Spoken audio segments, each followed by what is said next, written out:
Alright guys, I'm not sure if y'all caught yesterday's video or not, but we had a little unforeseen accident in that video. You might be able to tell there. I may have possibly snapped the handle off of my 1-inch chisel. So what we're going to do today is, you can see that little block of wood there. I'm actually going to go ahead and turn a new handle on the lathe. So what we're going to do first is, once I flip to a clean page here in my notebook, let me move these out the way. We're going to take this block of wood here, and now this might look a little wild and crazy. This is a piece of Osage orange that my cousin Justin gave me. And we're going to go ahead and attempt to turn this into a chisel handle. Excuse me. So, what we need to do, first off, before we can even make or get a new handle in this socket, we need to get that bit of wood out of there. And all I'm going to do for that is just take a little drill bit, drill in some relief holes, maybe get a screw in it and a pair of vice grips, and just pull out what's left of the handle in there. But how do we know what size this is? Well, if you're lucky and you got a set of chisels, you can just take one of these other handles and pull your measurements off of this. So that's what we're going to do. And I have this little pair of calipers here. All we're going to do, open it up. See, the outside is about 1/4 inch. Right there at the smallest side.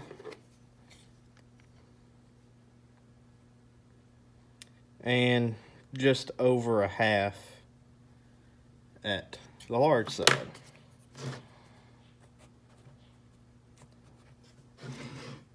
So, you might see I have a little up arrow there. That means I'm doing a heavy half.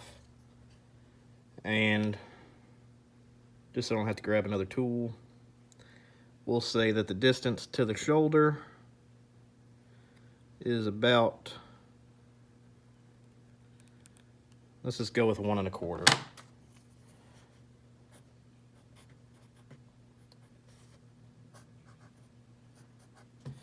All right. So this right here is our socket. 1/4 inch on this end, a heavy half on that end, and then we have a shoulder, and then it kind of flares up and does whatever type of handle we want back there. This handle, I mean, is a little bit small. As you can see, these chisels kind of get lost in my hand. I'm going to attempt to make these a little bit longer, at least 1 inch or 2. These are roughly, what is that? If I can get it in frame. The handle's roughly 3.5 inches long. With the tang on it, it's about 4.5. So, next spot you'll see me is over there at the lathe.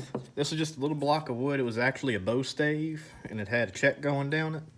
So I took another big chisel of mine, split it down the check, and then freehand cut it on the bandsaw, and that'll be good enough to get me going on the lathe. So I'll see y'all there. All right, we're over here at the lathe, and I've got it mounted up. This does have a little bit of the pith running through it, but I'm pretty sure that's going to turn out. Up here is going to be the head of the chisel where you strike it with a mallet, and somewhere down on this end is going to be the socket. So I'm going to start off with my rough and gouge, and then I will probably move down to my 1/2 inch spindle gouge, and I will definitely need a parting tool. So I'm going to start off about 1,000 RPM and get the rough turn, get it into round. And this will probably take a minute. I'm going to flip my fan on low too.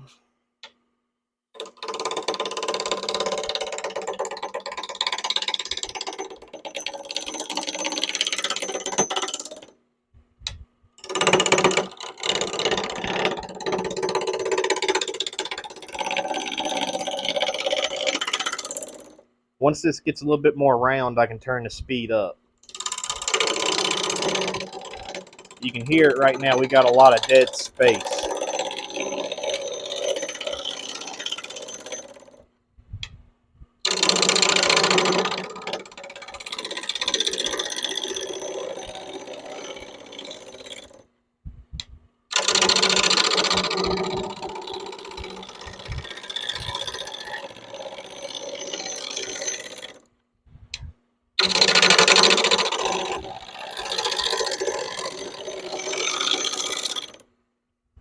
I believe that's close enough to get us into a little bit higher speed.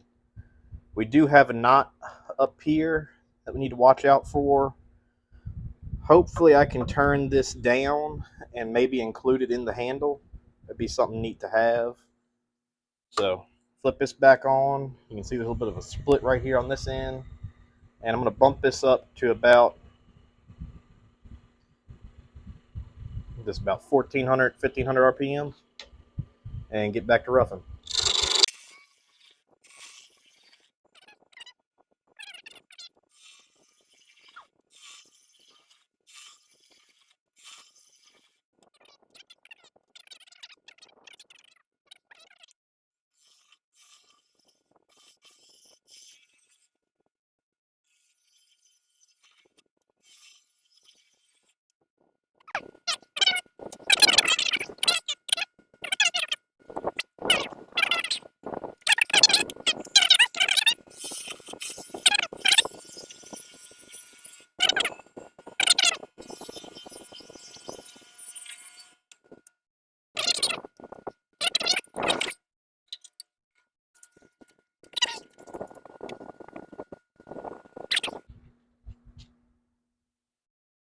We will see. All right, so I still got this little bit of a split here. There's a tiny crack here. I'm thinking I can get my handle, the fat part of the handle right here, and round it over. Maybe get out that bug hole.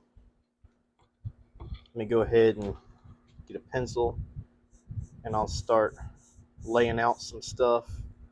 So we'll go down and around that, and then we'll kind of have this be straight for a little bit and then come down, and we've got bug hole there. See about how long I want the handle. The other one was 3.5 before. I'm going to bump it up to a full 4-inch handle, and then the taper was 1.25.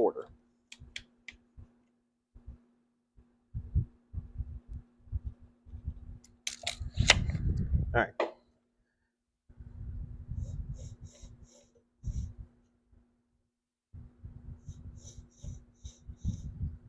All right, so this here is going to be our taper. This will be our handle. I like 4 inches, and hopefully we can turn these defects out. I'll actually go ahead and try to scrape some of that out to see how bad that is. If it's too bad, it might just be filled with CA glue. Nah, that's not too bad. I might be able to turn that out because I'm going to have this fade in and go, yeah. Y'all don't know what I'm talking about yet, but I can see it in my head. So I'm going to go ahead and plunge in here.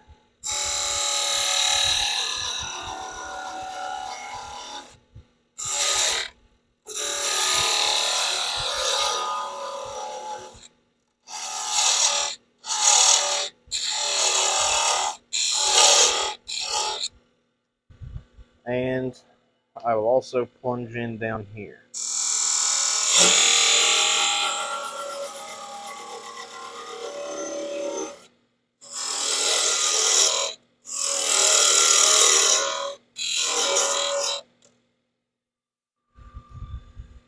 And I'm going to go ahead and set my depth up here. This needs to be about a 1/2 inch.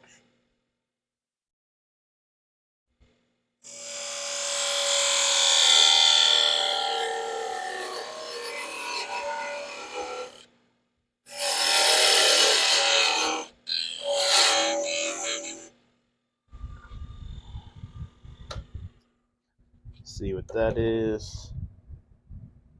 That's reading just under 3/4.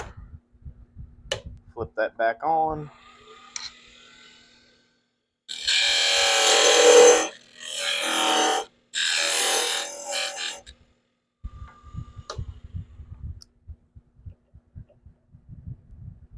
That's about 5/8.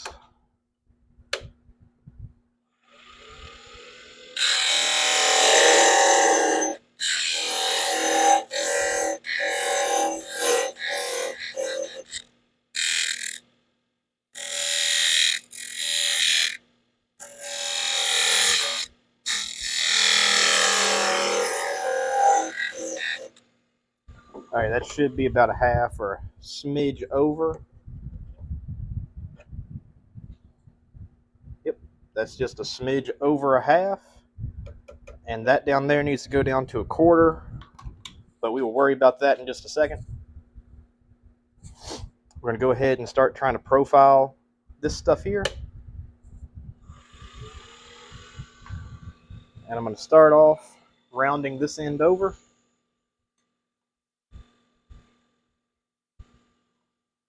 I don't want to blind y'all or blow out the camera.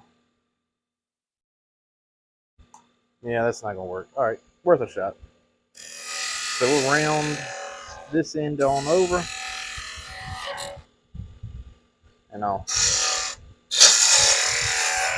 remove some waste right here so I can actually get this end round.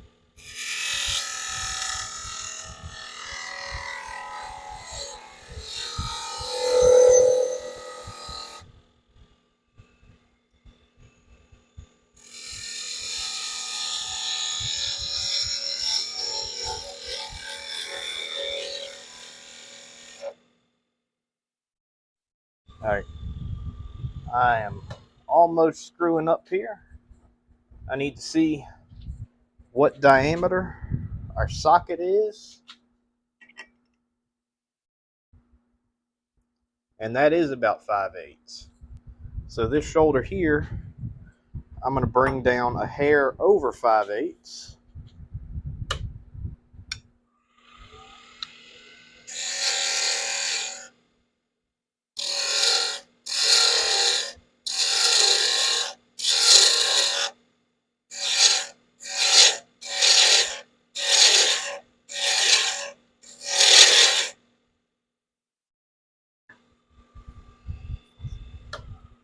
Check and see what this is.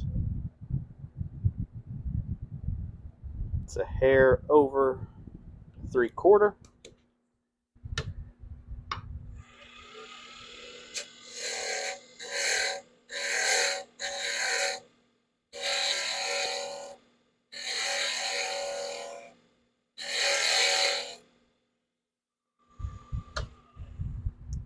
And that should be right close to our 5/8.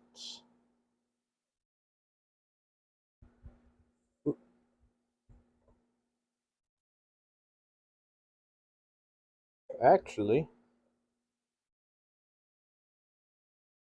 that's our half.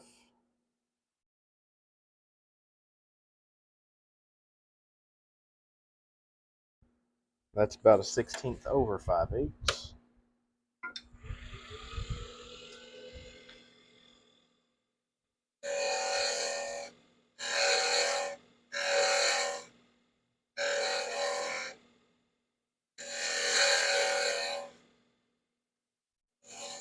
All right, that's going to be where we stop at there. And now we're going to go get a feel for the handle. I want to kind of mimic this. So if I'm going to extend this down, I'm just going to wing this. I'm actually going to set that there on my tool rest so I can keep an eye on it and see what I'm doing. I want to keep the top a little bit larger. So we're going to go about here. Start whittling our way down.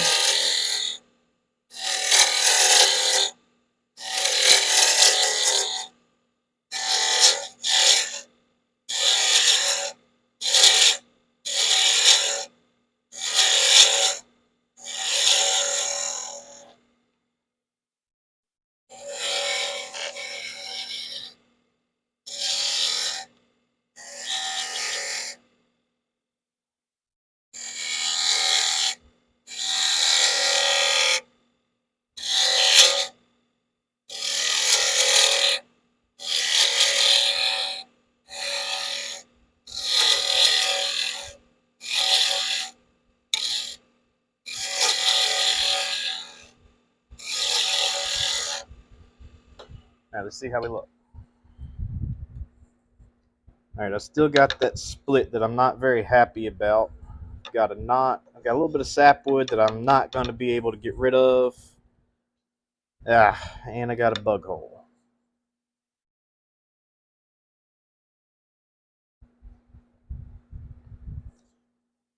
But I do like that shape. I like that feel. So I think I'm just going to refine this a little bit. I'm going to get some CA glue in these cracks. And we're going to call it good. And of course, do some sanding.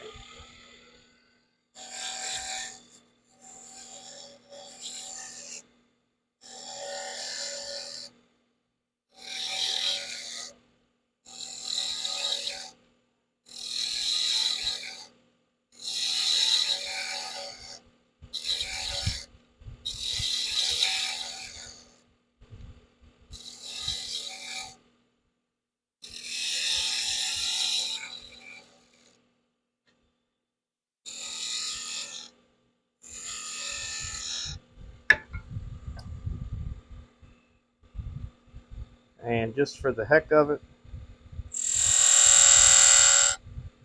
I'm going to add in a little burnishing mark.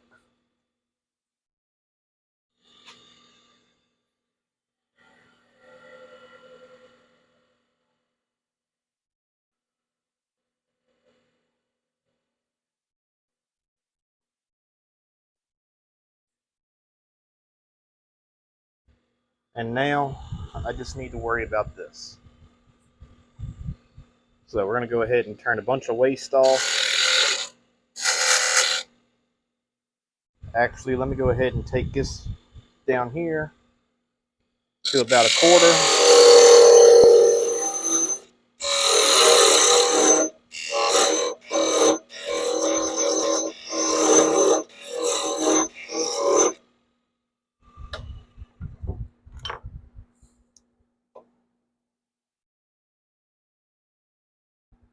And that is a hair over a quarter. So we'll leave, excuse me, if I can speak. We will leave that the way it is and just make a nice taper from up here down to that.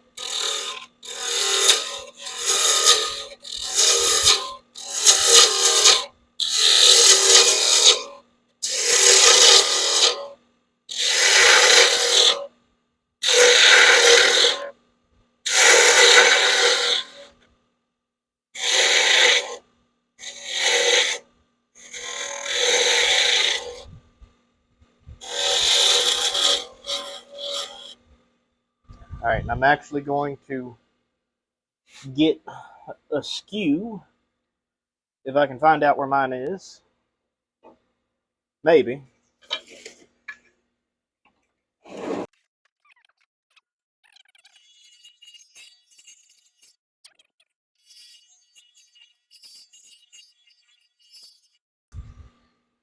All right, after that horrendous noise, let me come back and clean up right there, right where I touched it.